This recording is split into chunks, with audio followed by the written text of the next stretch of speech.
सबसे पहले तो आप सबको ईद मुबारक।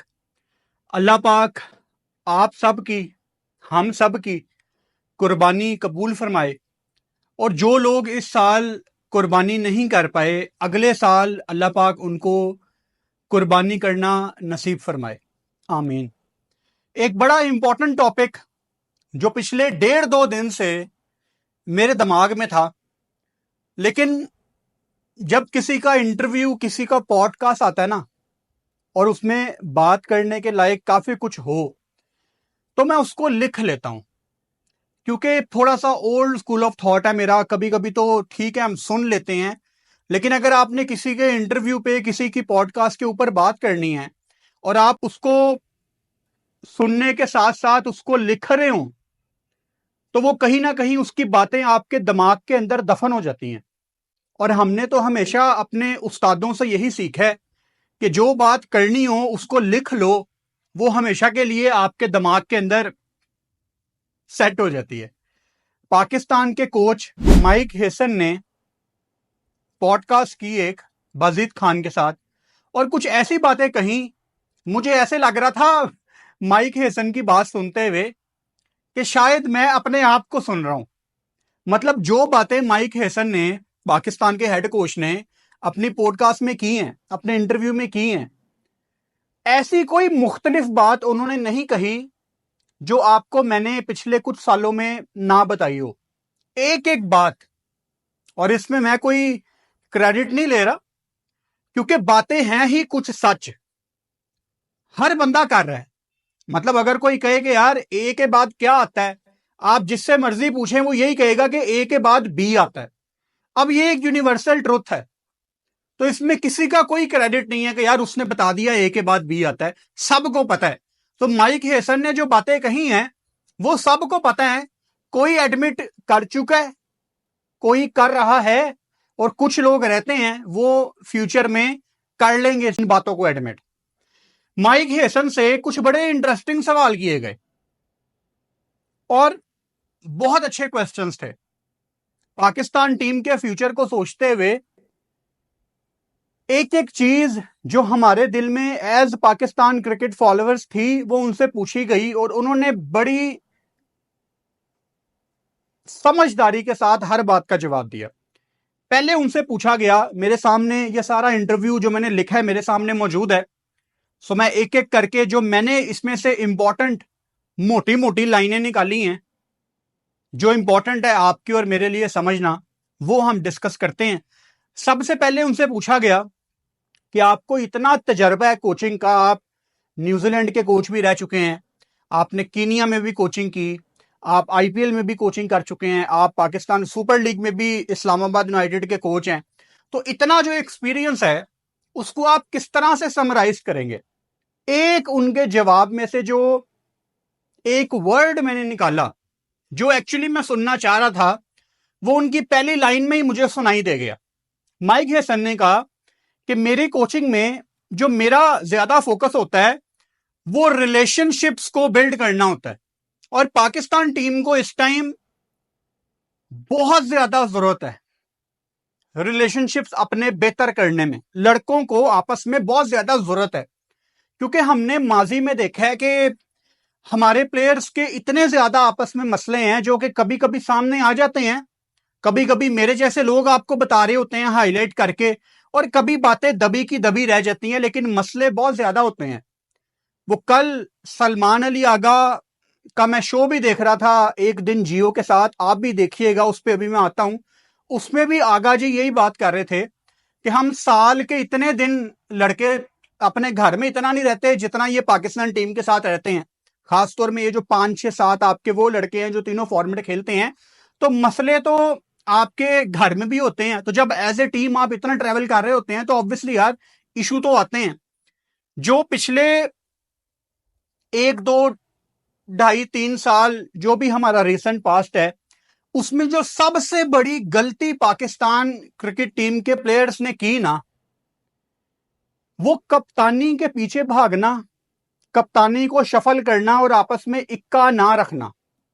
अब ये थोड़ा सा सब्जेक्टिव टॉपिक है, लोगों की अपनी ओपिनियन होती है, होनी भी चाहिए। मैं हमेशा कहता हूं एक ही स्पोर्ट्स है हमारे पास क्रिकेट, उस पे हम सब का राइट है कि हम अपनी अपनी ओपिनियन रखें। तो मैं आपकी ओपिनियन की बड़ी रिस्पेक्ट करता हूं। आपको याद होगा शाहीन अफरीदी ने एक सीरीज में कप्तानी की, उससे पहले बाबर कप्तान थे, शाहीन आए, बाबर के पास दोबारा ऑफर आई, बाबर ने एक्सेप्ट कर ली। ये जो एक चीज थी ना, इसने पाकिस्तान टीम को बहुत तोड़ा। ठीक है, क्रिकेट बोर्ड तो नालायक था कि उसने बाबर को ऑफर कर दी, बाबर ने एक्सेप्ट कर ली। क्या वो नहीं कह सकता था कि यार मैंने शाहीन को बैक करना है? क्या बात कर रहे हैं आप? अच्छा, ऑन द अदर साइड, अभी पीएसएल से पहले शादाब खान से पूछा गया कि क्या आपको कप्तानी दी जाए, आप करेंगे? उसने 2 सेकंड सोचा, उसने कहा हाँ मैं बिल्कुल करूंगा। ये सारे कप्तानी के भूखे हैं। क्या शादाब खान को यह नजर नहीं आ रहा था कि यार रिजवान अभी कितने मुश्किल हालात से गुजर रहा है, आगा अभी नया नया कप्तान बना है? तो ये सारे कप्तानी के पीछे पागल हुए हैं। इसीलिए माइक हेसन का ये जो एक वर्ड है बिल्डिंग रिलेशनशिप्स, ये बहुत इंपॉर्टेंट है और इस चीज का तजर्बा भी उनको है। दूसरा जो इंपॉर्टेंट पॉइंट मैंने इस इंटरव्यू से निकाला, जो कि हमारी क्रिकेट की ना दुखती रग है, उनसे पूछा गया कि माइक हेसन साहब, आप पर्सनल माइलस्टोन्स को क्रिकेट में कहां देखते हैं? क्योंकि हमारी क्रिकेट में ना यहां पे बच्चे बच्चे को पता है कि पर्सनल माइलस्टोन के ऊपर हमारे 2 प्लेयर्स ने हमारी टीम का खाना खराब कर दिया है। किसी से ढकी छुपी बात नहीं है और मैं तो नाम लेके बात करता हूं। इसीलिए मेरे ही मुल्क में बड़े लोग मेरे से नफरत भी करते हैं, but I am sorry, I can't help it. Babar Azam, Mohammad Rizwan, इनकी कुछ अच्छी परफॉर्मेंसेस भी हैं, लेकिन जहां पे जरूरत होती है, मतलब 10 में से 8 दफा आपको ये पर्सनल माइलस्टोन के लिए खेलते नजर आ रहे होते हैं। अब पर्सनल माइलस्टोन क्या है? पर्सनल माइलस्टोन ये नहीं है कि ये ऐसा सोचते होंगे कि यार मेरा 50-60 हो जाए, पाकिस्तान टीम जाए बाहर में। नहीं, ऐसे नहीं सोचते होंगे यार, ये भी पाकिस्तानी है, वो क्यों ऐसे सोचेंगे? लेकिन उनका जो माइंडसेट है ना, वो अपनी 50 या अपनी 50 के पास आके थोड़ा सा ये टाइम लेना शुरू कर देते हैं और ये भूल जाते हैं कि रिक्वायर्ड रन रेट चढ़ता जा रहा है। जब एक दफा इनका 50 पूरा हो गया है तो ये एक गंदा शॉट मार के बाहर चले जाते थे और पाकिस्तान मैच हार जाती थी। मतलब ऐसा कैसे हो सकता है कि पाकिस्तान को जीतने के लिए चाहिए 30-35, आपका एक बैटर 60-65-70 पे खेल रहा है और वो आउट होकर बाहर चला गया। सबसे बड़ी जिम्मेदारी उसकी थी। अब बड़े लोग हमारे कंट्री में कहते हैं जी एक बंदे की तो जिम्मेदारी नहीं है, फिर आप लोगों को ना क्रिकेट का पता नहीं है। मैं हमेशा एग्जांपल देता हूं कि जब एक बल्लेबाज जिंदगी में पहली दफा बल्ला पकड़ता है ना, तो उसका कोच उसको कहता है बेटा मैच फिनिश करके आना है, जिसकी आज बारी लगी, जिसका आज दिन होगा, वो मैच खत्म करके बाहर आएगा। ये एक बेसिक और एक पहली चीज होती है और हम यही नहीं कर पाते। पर्सनल माइलस्टोन मैं यहां पे आपको नाम ले लेके बताता था और हमारे जितने क्रिकेटर हैं 95% हमारे क्रिकेटर्स ने कभी बाबर आजम का नाम नहीं लिया, कभी रिजवान का नाम नहीं लिया। वो टीवी पे बैठ के पता कैसे बात करते थे? देखें, ये लोग ना अपने पर्सनल माइलस्टोन के लिए खेलते हैं। भाई कौन लोग? नाम लेके बताएं। डर लगता ना आपको कि आपको पाकिस्तान अवाम गालियां निकालेगी? कोई बात नहीं, निकालने दो। आप लोगों को ना अब मॉडर्न क्रिकेट खेलनी पड़ेगी। किन लोगों को भाई? नाम लो, बात करो, बिस्मिल्लाह करो, लोगों को बताओ। लोगों को बताओगे तो आहिस्ता आहिस्ता लोगों को पता लगेगा। भाई हमने तो पिछले 2.5-3 साल में जितनी गालियां खा ली हैं, आपकी सोच है। लेकिन खुशी इस चीज की है कि 90% लोग बंदे के पुत्र बन गए हैं। उनको समझ आ गई है कि यार ये फुरकान भट्टी सही पिटता था यहां पे। हम लोगों ने कभी 1-2 प्लेयर्स के अलावा कभी बाकी प्लेयर्स पे फोकस ही नहीं किया कि यार वो भी जितवा सकते हैं। हमने कभी नौजवानों को टीम में आने का उस तरह से मौका ही नहीं दिया कि यार ये भी करवा सकते हैं पाकिस्तान को विनिंग लाइन पर। हमने कभी फोकस ही नहीं किया वहां पे। तो जब मैं फोकस करवाता था तो मुझे गालियां पड़ती थी। लेकिन चलो, आई डोंट माइंड, आप लोगों को क्रिकेट से प्यार है, हम ये भी बर्दाश्त कर लेते हैं। लेकिन पाकिस्तान अब जीत रहा है ना, तो फिर मैं सारा कुछ भूल जाता हूं। तो ये जो क्वेश्चन था पर्सनल माइलस्टोन का, उसमें माइक हेसन ने बड़ी जबरदस्त बात की।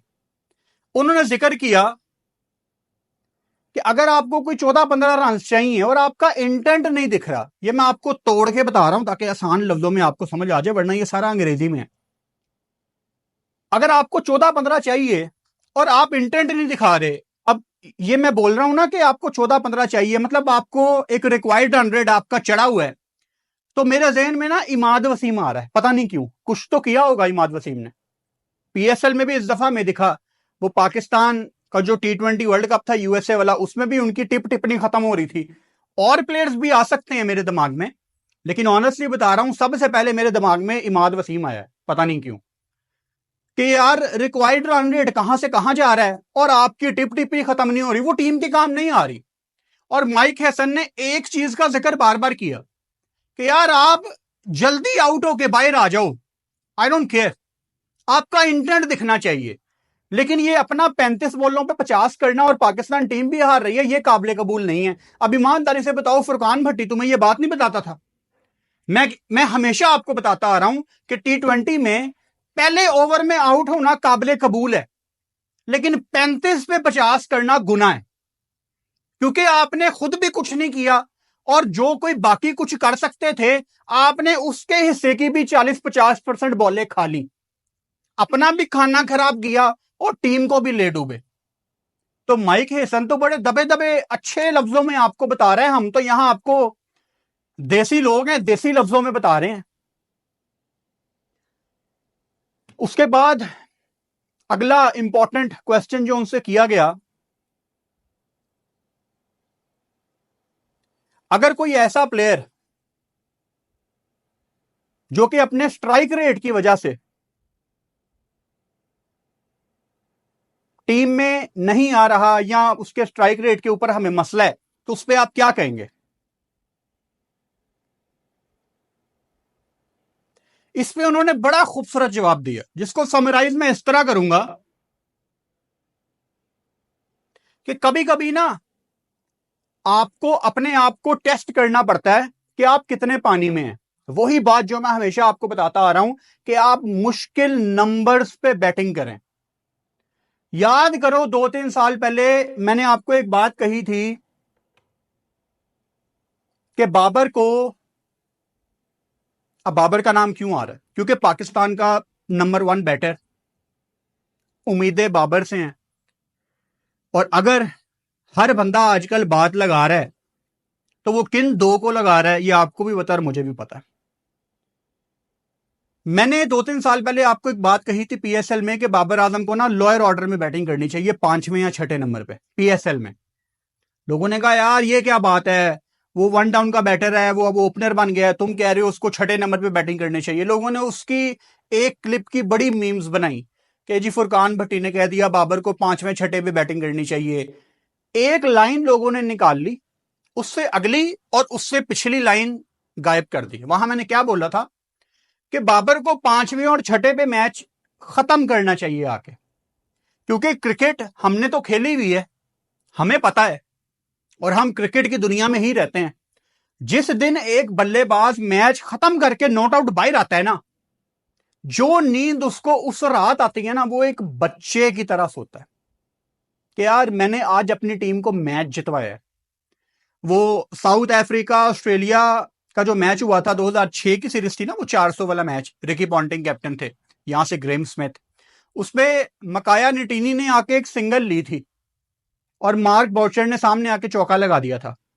जितनी खुशी उस रात मार्क बाउचर को होगी ना, उससे ज्यादा खुशी मकाया निटीनी को होगी कि मैंने एक सिंगल ली थी और मेरी टीम जीत गई। कहने का मतलब है कि आप अगर टीम को मैच जितवाएंगे तो आपकी क्रिकेट ऑटोमेटिकली इंप्रूव होगी, क्योंकि आपके अंदर आएगा कॉन्फिडेंस, और वो अलहदा दिखता है कॉन्फिडेंस ऑन द डे। तो यहां पे उसी चीज का जिक्र किया गया कि कभी कभी you need to stretch yourself a bit. ये एग्जैक्ट वर्ड्स है माइक हेसन के, कि कभी कभी चेक करो ना अपने आप को, यार मैं किन्ने पानी चे। और द ग्रेट विराट कोहली ने भी T20 वर्ल्ड कप 2022 में जो मेलबर्न में, वो तो ग्रेटेस्ट इनिंग्स थी यार, वो T20 इंटरनेशनल्स में हारिस राउफ को छक्के लगाए, बेहतरीन इनिंग्स थी। उसमें विराट कोहली ने क्या कहा था कि कभी कभी आपको खुद को मुश्किल सिचुएशन में बैटिंग करवानी चाहिए, आपको खुद पता लगेगा कि आपके अंदर कितना स्किल है। क्योंकि हम कभी कभी ना अपने आप को बहुत अंडर एस्टिमेट कर रहे होते हैं। वो हमारे उस्ताद हमें बचपन में कहते थे ना कि तुम्हें नहीं पता तुम कर सकते हो, तो उनको हमारा पोटेंशियल पता होता था। लेकिन हम यहां पे जब एज एन ओपनर बच्चों का हक मार के पावर प्ले में अपनी बॉलें खेल के अपना 50 करके साइड पे चले जाएंगे, तो हमें इंप्रूव करने का कभी मौका ही नहीं मिलेगा। मतलब आज भी 10 साल के बाद एक ही शॉट की वजह से हम मशहूर हैं और हमारा कुछ है ही नहीं है। अच्छा, उसके बाद एक और बड़ी इंपॉर्टेंट बात माइक हेसन ने एक सवाल के जवाब में कही, जो हम हमेशा यहां पे बात करते हैं। और पाकिस्तान में ईमानदारी से बताऊं, हर क्रिकेट देखने वाला बंदा जो किसी इंडिविजुअल के लिए नहीं, पाकिस्तान के लिए क्रिकेट देखता है, वो भी यही चाहता है जो माइक हेसन ने बात कर दी, कि आइडियली आपके पास T20 वर्ल्ड कप से पहले, कोई 10-12 गेम्स पहले, T20 वर्ल्ड कप शुरू होने से पहले आपको आपकी प्लेइंग 11 पता होनी चाहिए। और ये चीज पाकिस्तान की क्रिकेट में पिछले कुछ टाइम से मिस है। मतलब हम ओडीआई फॉर्मेट की भी अगर बात करें, चैंपियंस ट्रॉफी थी इस साल, होस्ट होने के बावजूद हमने बिल्कुल आखिर में अपनी टीम अनाउंस की, और यह कोई पहली दफा नहीं था। हम तकरीबन हर दफा अपनी टीम आखिर में लटका के, लड़कों को पता ही नहीं होता। ये चैंपियंस ट्रॉफी में भी कुछ 3-4 यंग लड़के आपकी टीम में थे और उनको नहीं पता था कि वो टीम में होंगे कि नहीं। अनाउंसमेंट से 1-1.5 हफ्ते पहले की बात है। तो आपने कहां ट्रॉफी जीतनी थी? आपके सीनियर्स ने कभी वो कल्चर ही डेवलप नहीं किया कि यार लड़कों को पता हो कि अगर कोई ड्रॉप हो रहा है तो वो क्यों हो रहा है। अच्छा, इंपॉर्टेंट एक ये भी सवाल किया गया कि अगर आपने किसी को ड्रॉप किया है, ऑब्वियसली सिग्नल रिजवान बाबर की तरफ था, और आपने क्या उनको कोई प्लान दिया, उनको बताया कि अगर आप T20 में कंसीडर नहीं हो रहे तो क्यों नहीं हो रहे? तो बड़ा खूबसूरत तरीके से माइक हेजर ने उसको समराइज किया कि मैं अगर किसी प्लेयर को ड्रॉप करता हूं ना, तो मैं उसको एक प्लान दे देता हूं कि जी आपको इस वजह से ड्रॉप किया गया और आपने ये चीजें डेवलप करनी है। और ये बहुत अच्छी बात है। इसका रेफरेंस मैं माइक हेसन के एक छोटे से किस्से के साथ अटैच करूंगा, जो इसी इंटरव्यू में उन्होंने शेयर किया। 2015 के वर्ल्ड कप में मार्टिन गप्टिल थोड़े से मेंटली तौर पे परेशान थे और उनसे उस तरह से रन्स नहीं हो रहे थे जिस तरह से वो करना चाह रहे थे। तो उसका जिक्र किया माइक हेसन ने कि एक चीज जो मैं हाईलाइट करना चाहता हूं, मार्टिन गप्टिल के साथ मैंने 2015 के वर्ल्ड कप में काम किया और उसने एक इंपॉर्टेंट गेम में वेस्ट इंडीज के अगेंस्ट, जो कि क्वार्टर फाइनल था, उसमें आपको याद होगा 237 रन की इनिंग्स खेली थी।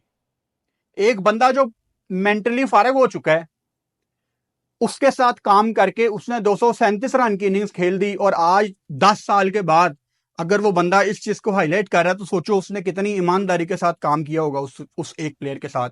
तो यहां पे मैं उम्मीद करता हूं कि माइक हेसन की कोचिंग में माइक हेसन बाबर और रिजवान दोनों को इतना रेडी कर दें, इनसे वो काम निकलवा लें जो ये दो अपने अंदर से कभी नहीं निकाल पाए। वही बात जो मैं हमेशा कहता हूं कि कभी कभी आपको खुद नहीं पता होता कि आपके अंदर कितना पोटेंशियल है, और एक कोच आपके अंदर से आके आपको आपका ही एक नया रूप दिखा सकता है। एक और एग्जांपल, ब्रेंडन मैकलम ने जो रूट की क्रिकेट ही पकड़ के बदल दी है।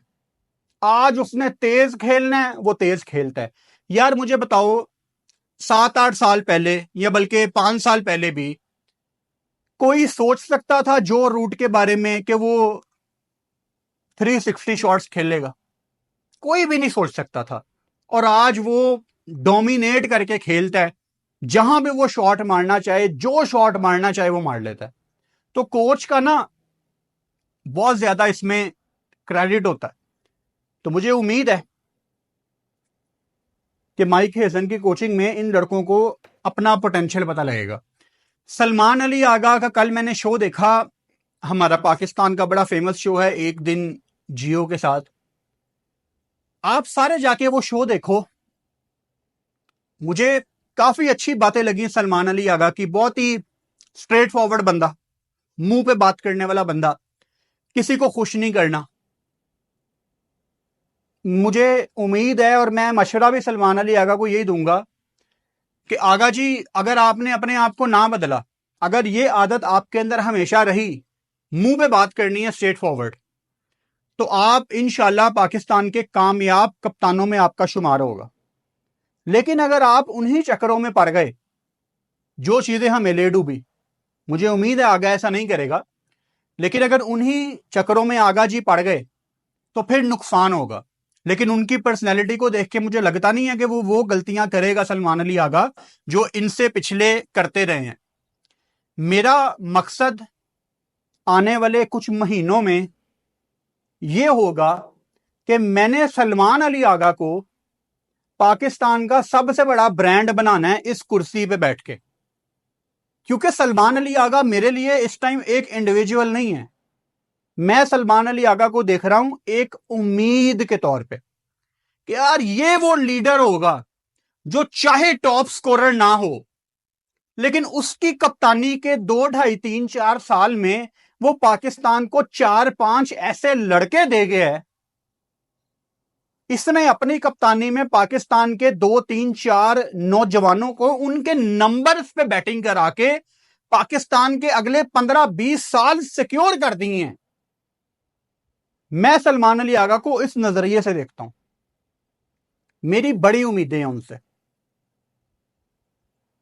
और क्यों है ये आप सब जानते हैं कि हम एज पाकिस्तान क्रिकेट फैन बहुत नीचे आए हुए हैं।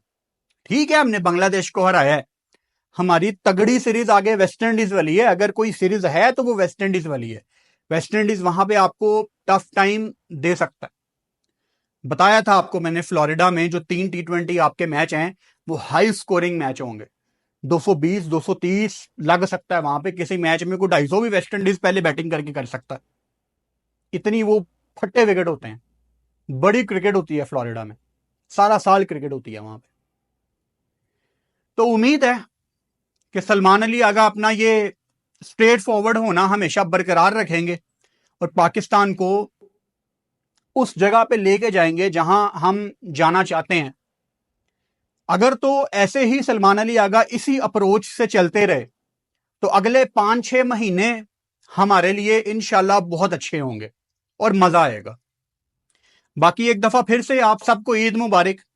चैनल को सब्सक्राइब कर लो और बेल आइकन लाजमी दबाओ ताकि आने वाली वीडियोस का नोटिफिकेशन आपको मिल सके। Good night.